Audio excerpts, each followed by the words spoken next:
everybody, bonjour. Today I'm the luckiest one because we are on the list for the opening of Museum of Galliera, Museo Galliera in French. This is a museum dedicated to fashion, and they decided to mark this day by the huge exhibition about legendary and iconic Gabrielle Chanel. So we will find different pieces from pret-a-porter, haute couture collections, accessory line, jewelry of course, and we will learn more about the life and the creativity of this woman. Follow me. So today we are here to talk about the most iconic woman in the world, Gabrielle Chanel, who created her fashion empire.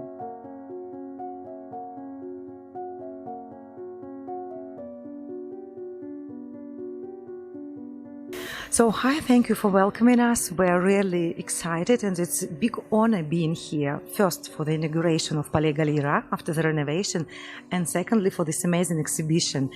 Can you first of all introduce yourself to our viewers, please? Of course. My name is Yana and I'm director of Palais Galliera, the Museum of Fashion of the City of Paris. How much time did the work of renovation lasted, and how did the idea to make the opening of the Palais and the exhibition at the same time came? Well, we started renovation project in the autumn of 2018. We were already closed from July 18, so we've been closed for 2 years and a half, I would say.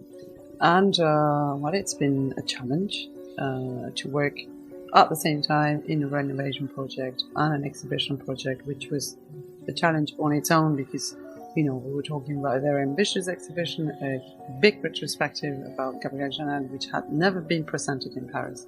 So, yeah, it's been a challenge, but it's been an amazing challenge. So. How many pieces do we have here, and how much time did it take you to find them all? Did they come from archives of the museum or from some private collections maybe?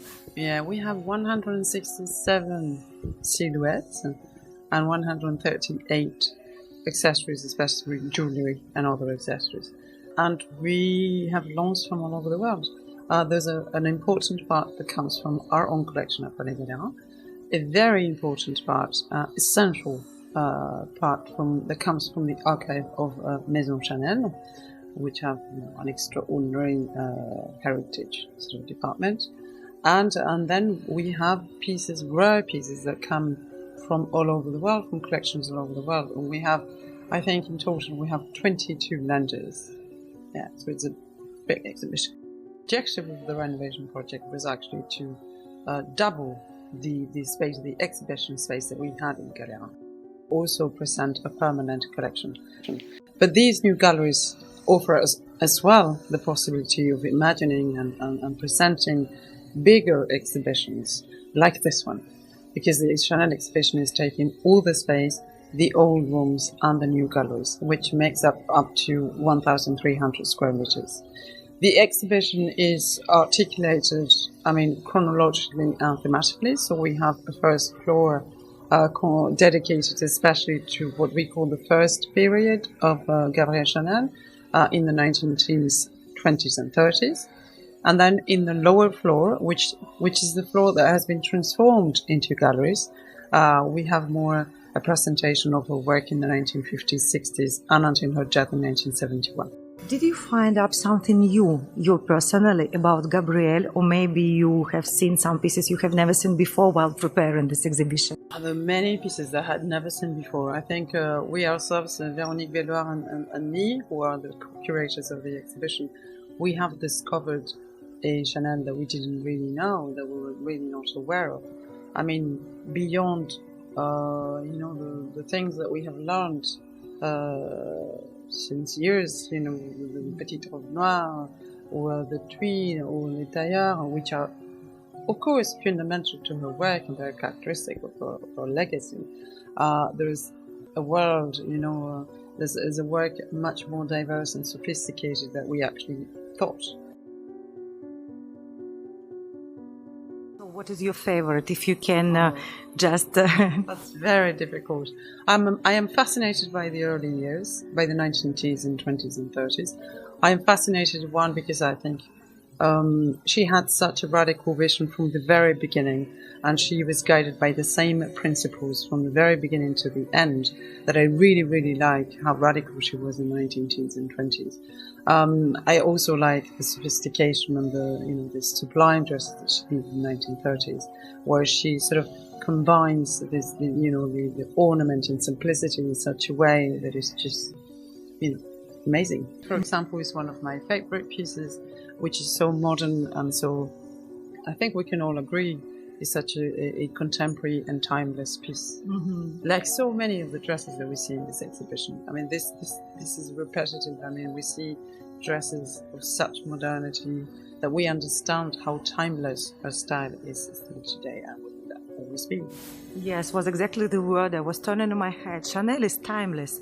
It goes from every generation, and even some vintage pieces, young ladies, they borrow them and their moms, and they can still wear them and look stylish, just mixing them with some modern pieces, right? That's our force. This is this timelessness, this modernity, this simplicity, and at the same time, this chic, this elegance. And then the way, which is really, really impressive, the way she integrated comfort, the notion of comfort, mm-hmm. of ease of movement, of simplicity into her creations. Because this is a notion, I mean, comfort as a criteria in feminine fashion, in female fashion, it comes very late in the history of fashion. I mean, nobody really cared if a dress was comfortable or it wasn't. I mean, that was not the issue. So this radical way in which she introduces as a fundamental principle comfort and freedom of movement and naturalness and easiness is just revolutionary.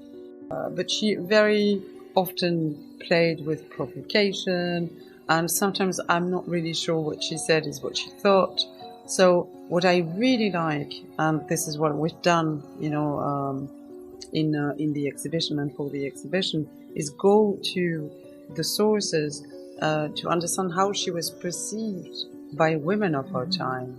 And that is what interests me more, is how at her own time they repeat over and over again, and they say things as simplicity, as youth, as liberty, as movement, these notions that are real in her own time. This is how women perceive her, and this is why women want to be like her. I use the term manifest is because we have identified two moments in her life which are fundamental, in which she opposed to the fashion of her own time, which is in the 19-teens and in the 1950s when she came back to fashion. So in the 19-teens, she had this radical vision, which we can see in the earliest piece that we have presented in this exhibition, which is a piece from 1916. This simplicity, this comfort, this lightness, this suppleness was so much against everything that was going on at the time. And these are the principles that she followed throughout her life. In the 1950s, we can't forget that when she came back to fashion, it was the empire of Dior, which was the empire of the corset, of this sort of hourglass silhouette, which was very historicist in a way. And it represented everything that she didn't want to, she didn't believe in. And she came back with such force, taking back again or reinterpreting her own work from the 1920s, 30s, and 30s. I mean, so this is her manifest, is really her principles and her radical vision, no matter who, no matter where, no matter how.